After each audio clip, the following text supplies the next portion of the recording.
Bueno, entonces aperturamos la segunda parte de la guía número 4 del curso de cultura. Y si bien recuerdan, la semana pasada estuvimos hablando de lo que son las danzas tradicionales. Regularmente, cuando hablamos de las danzas tradicionales, uno de los puntos que es importante mencionar es que estas, su nombre lo indica, ¿verdad? Son las más solemnes, son las que más se practican en toda Guatemala.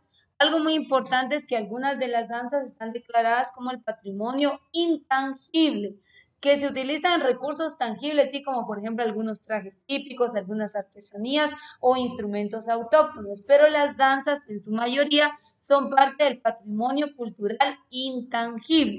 El primer ejemplo que les puse pues es la danza drama del Rabinal Achí. Esto se practica en su mayoría en Rabinal, del departamento de Alta Verapaz, y es parte como de la danza o ícono de esa región. Algo muy importante también de estas es que recordemos que en ciertas fechas que son referentes a las ferias patronales es cuando más podemos notar este tipo de manifestaciones, pero en su mayoría se da mucho en el área del altiplano, en el área del occidente. Entonces tenemos que considerar que son rasgos característicos de la cultura de nuestro país. Por mencionar, tenemos el Rabinal Achí, que lo estuvimos viendo la semana pasada, en la danza de la conquista también como otra de las más primordiales o las más solemnes en Guatemala. También está la famosa danza del palo volador. Aquí hay un ejemplo porque ya lo vamos a ver en video, de algunas danzas que se practican, y una también de las más representativas es la de los moros y cristianos. Ahora, otro punto que cabe resaltar es el siguiente. Esta última, la danza del Rabinal Achí, la danza de la conquista es de origen prehispánico, pero la de Rabinal Achí, perdón, y esta de los moros y cristianos, algunas van a ser ya de origen prehispánico. Entonces, vamos a ver que también mucho tiene que ver la época y la intervención de la cultura europea, de los españoles, perdón, y cómo es que se va funcionando, cómo se va dando el tema de la mezcla. Entonces, regáleme un minuto, por favor. ¿Ya terminaron todos? Sí, gracias. Entonces vamos a ir bajando de uno en uno. Entonces empecemos de que vamos usted, subo más la otra y así nos vamos ahí. Solo indican de qué vamos. Vamos. No se quede. Entonces, la danza, dije, de los moros y cristianos. Esta danza, como bien saben, el enfoque de esta es representar la lucha que se tuvo en la época de la cultura indígena con la cultura española. Pero algo muy importante en esto es que acá ya vemos la intervención por parte de la cultura española en cuanto a la ideología. Recuérdense que, por ejemplo, acá en la época, la ideología maya era politeísta, la española era la Iglesia Católica. Entonces, la lucha no era tanto, no era, ¿cómo les diría yo? No era solo por querer tomar posesión de tierras, sino también de querer imponer una forma y una estructura social. Entonces, acá esta danza de moros y cristianos en el área del occidente, en el área del altiplano, se practican como tal. Aún se conserva el empleo de trajes ceremoniales, de trajes con máscaras y de algunos otros objetos autóctonos. Pero en esta parte ya central ya ha habido una transculturación, porque le dicen moros y cristianos a hombres vestidos de mujeres. El baile de los fieros, dicen el baile de los moros, pero en realidad ese no es el concepto inicial. Entonces, esta es otra danza de de origen hispánico, y algo muy importante es que acá, pues en esta danza dice, dentro del ciclo de representaciones teatrales y de danza, así como de relatos orales y otros medios de enseñanza, adoctrinamiento como el canto. La enseñanza o adoctrinamiento como el canto. La música y la literatura religiosa que los españoles utilizaron para cristianizar a los indígenas. Según Carlos García Escobar, estudioso de las danzas guatemaltecas, esta manifestación cultural tiene plena vigencia durante los días de los santos patronos y varios pueblos. Este otro punto, que muchas de las danzas se hacen como en honor o en celebración a los patronos. Entonces hay una fusión desde el punto de vista indígena, maya, y el punto de vista colonial. Entonces, que sea una danza específicamente de la cultura maya específicamente, pues ya no hay, porque recuérdense que una de esas danzas se puede mencionar es el juego de pelota maya, pero hoy en día eso ya no se practica, solo es una representación que se ha intentado hacer. Entonces, estas danzas no son de origen maya, ¿sí? Eso tengámoslo claro.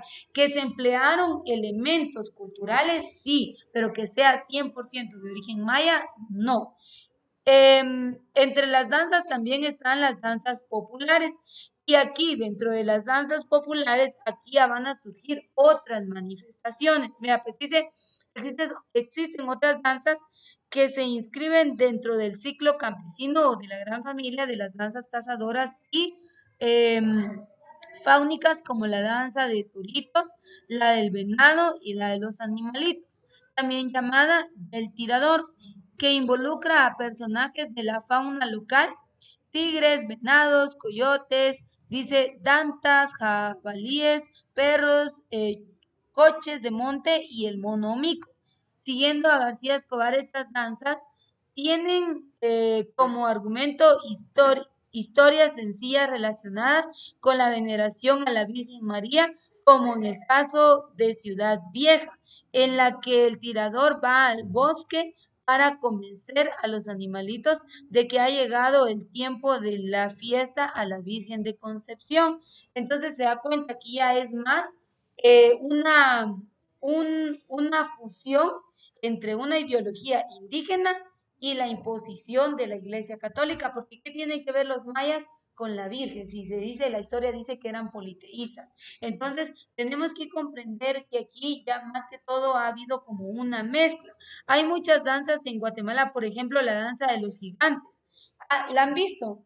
Que se montan pues en los zancos, eso es muy representativo de Zacatepec, que es en la antigua Guatemala. De hecho, hay casas que ellos resguardan trajes antiguos y estas casas son casas culturales. Entonces, esos son algunos fenómenos que no, ya no están en todos los pueblos, porque hoy en día por temas académicos, se recuerdan, en el mes de septiembre todo el mundo está haciendo alguna danza por tema de puntos, por tema representativo, pero en realidad que sea parte de la identidad cultural hoy en día en Guatemala, eso ya no es así.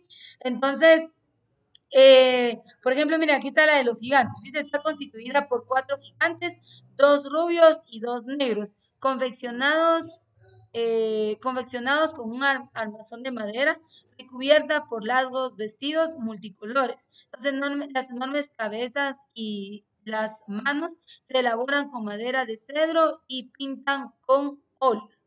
Y aquí ya, bueno, parte de la descripción de esas danzas. Mire, pues aquí hay otra manifestación.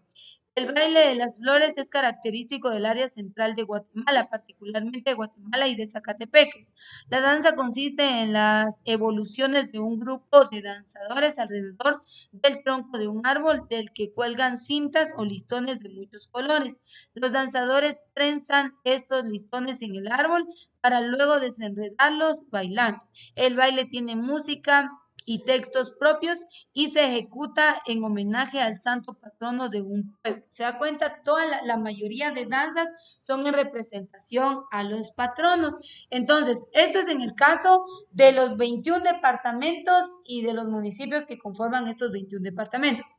A diferencia de la cultura garífuna no es como la cultura maya. ¿Por qué razón? Mire, pues, en primer lugar, los instrumentos de la cultura garífuna. En segundo lugar, el idioma. Acá las danzas, mire, pues dice, en Livingston y Zabal, la población garífuna ejecuta varias danzas. Entre las más importantes está el Jungujugú, perdón, danza y rito dedicado a los ancestros.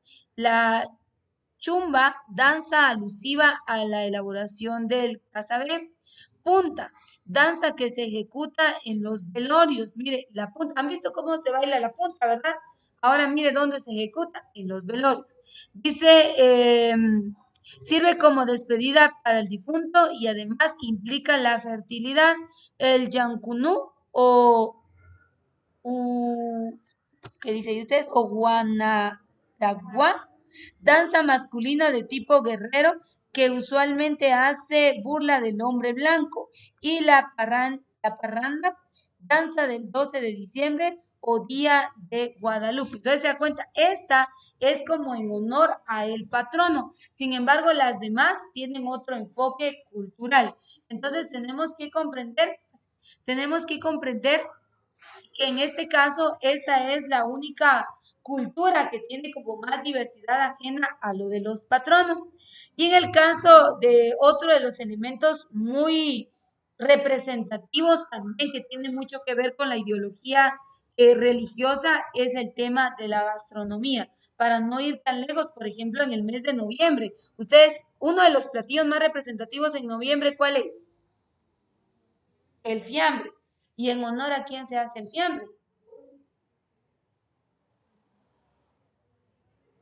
A los difuntos. Incluso ustedes saben que en los cementerios las personas llegan, pintan, limpian, ¿y qué hacen? Dejar comidas tradicionales en donde están los nichos o las tumbas. Y eso es parte de una ideología religiosa. Entonces, parte de la gastronomía, por ejemplo, ustedes saben que, por ejemplo, en las ferias, la feria, ¿por qué se celebra? Porque es la celebración del patrono. Y la gastronomía también, o los platillos, o lo que están vendiendo, está dedicado a los patronos. Entonces, hay platos representativos por las regiones, por la producción agrícola y todos esos factores, pero también por la ideología, por el credo. Entonces, es otro de los elementos culturales que identifica nuestro país. Yo estaba viendo como les digo, varios documentales. Usted puede ver varios documentales, es muy importante que usted se informe. Pero nosotros, digamos, a nivel centroamericano, somos un país con una gran diversidad culinaria. En el caso de México, pues en México los ingredientes o productos que hay acá en Guatemala son casi parecidos a México, solo que el nombre va cambiando. Entonces, nosotros tenemos mucha gastronomía. Y la gastronomía en Guatemala también está dividida por regiones. Otro punto también que es muy importante mencionar es que algunos de los platillos típicos están declarados como parte del patrimonio cultural tangible. Ese es tangible. ¿Por qué? Porque usted lo palpa, porque usted lo huele, lo siente, incluso se lo come. Entonces es parte del patrimonio tangible de la nación. En cuanto a los platillos, por ejemplo, en Semana Santa, platillo solemne o el más representativo de la Semana Santa, pescado seco. Ay, Dios, ustedes, el pescado. Si nos vamos a, digamos, Semana Santa, por ejemplo, bueno, sí, de la Semana Santa, en el mes de septiembre, ustedes saben que septiembre ahorita se nos avecina un mes en donde todo tiene que ver, todo tiene relación a lo que es el fervor patrio. Cuánta gastronomía, ¿no? Y en los 22 departamentos de Guatemala. Corrámosle, septiembre, en el mes de octubre también, aunque es un fenómeno de transculturación, pero está en lo que es lo de las brujas, ¿sí o no? Que las calabazas, que el ayote y que esas cosas. No es tan propio de Guatemala, pero es representativo. En el mes de noviembre ya hablamos de algunos, pero otro mes que en cuanto a la gastronomía es muy significativo es el mes de diciembre. En el mes de diciembre, ¿qué es lo más, como que lo que más florece en cuanto a la gastronomía? Los tamales, el ponche, el famoso pavo horneado. Entonces usted se da cuenta que en Guatemala la gastronomía también tiene mucho que ver con la parte cultural y que de hecho muchas danzas también implementan elementos en el tema culinario. Entonces, Guatemala es un país muy variado. Aquí los dulces típicos en Guatemala. Ustedes saben que Cachi, Maltenango, Centro, Zacatepeques se caracterizan mucho por la elaboración de estos. Entonces, acá esta guía pues nos habla de algunos elementos en cuanto a lo que es danzas y gastronomía que están enfocados a un elemento o un atractivo. Recuerde que esto es parte de un atractivo turístico y en este caso nosotros Chimaltenango estamos en una zona en donde quizá no tenemos tanto paisaje turístico, sitios turísticos y demás, pero sí tenemos elementos culturales que son muy representativos de la zona. Entonces, esta guía es más como complemento de lectura para que ustedes puedan leer fechas solemnes, qué actividades, qué platillos se elaboran en toda Guatemala. No me había percatado el tiempo, así que vamos a pausar acá el día de hoy.